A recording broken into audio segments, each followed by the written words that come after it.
Hello everyone, welcome to the day 18 of 30 days 30 query series for UPSC EPFO APFC new exam. और आज day 18 पे doubt पूछा है आलम जी ने। आलम जी का डाउट बहुत ही इंटरेस्टिंग है। इनका डाउट है कि सर क्या एक एस्पिरेंट को खुद ही नोटिफिकेशन में दिए गए सिलेबस को अंडरस्टैंड करके डिकोड करना चाहिए या फिर उसको कोचिंग इंस्टीट्यूशंस के द्वारा प्रोवाइड किए गए डिकोडेड सिलेबस पे ट्रस्ट करना चाहिए।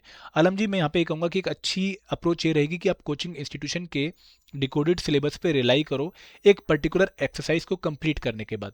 वो एक्सरसाइज क्या है कि आप पहले अच्छे से पीवाईक्यू को एनालाइज करो। पीवाईक्यू के बेसिस पे आप हर एक कंपोनेंट की एक टॉपिक लिस्ट बना लो और फिर चेक करो कि जो डिकोडेड सिलेबस आपको कोचिंग इंस्टीट्यूशन ने दिया है उसमें वो सारे टॉपिक जो आपने खुद पीवाईक्यू एनालिसिस करके निकाले हैं वो कवर्ड है या नहीं है। अगर वो कवर्ड है तो कोचिंग इंस्टीट्यूशन के द्वारा प्रोवाइड किया गया डिकोडेड सिलेबस आपके लिए एकदम सही रहेगा। दूसरी बात आपने जो पूछी है वो ये है कि क्या सिलेबस एपीएफसी या फिर यू एग्जाम का चेंज होने वाला है। मुझे नहीं लगता। मुझे ऐसा लगता है कि जो 2025 के एपीएफसी या यू एग्जाम का सिलेबस था वही सिलेबस अपकमिंग एग्जाम नोटिफिकेशन में भी आपको देखने को मिलेगा। तो आप पुराने वाले सिलेबस के हिसाब से ही एपीएफसी या फिर यू एग्जाम की तैयारी कर सकते हैं।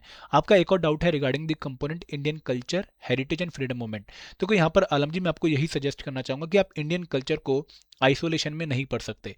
इंडियन कल्चर को अच्छे से समझने के लिए इंडिया की हेरिटेज को अच्छे से जानने के लिए आपको एंशिएंट एंड मिडिवल हिस्ट्री की अच्छी खासी नॉलेज होनी चाहिए। इसलिए आपको किंगडम्स के बारे में एम्पायर्स के बारे में पढ़ना पड़ेगा।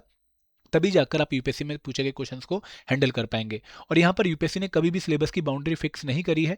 वो आपको नए एरिया से नए डोमेन से क्वेश्चन पूछ सकता है। तो इसलिए आपको खुद को रेडी करने के लिए जो फ्रिंज टॉपिक्स हैं like ancient and medieval history उनको भी कवर करके जाना पड़ेगा। आई होप आपका डाउट अब रिजॉल्व हो गया होगा। Thank you very much.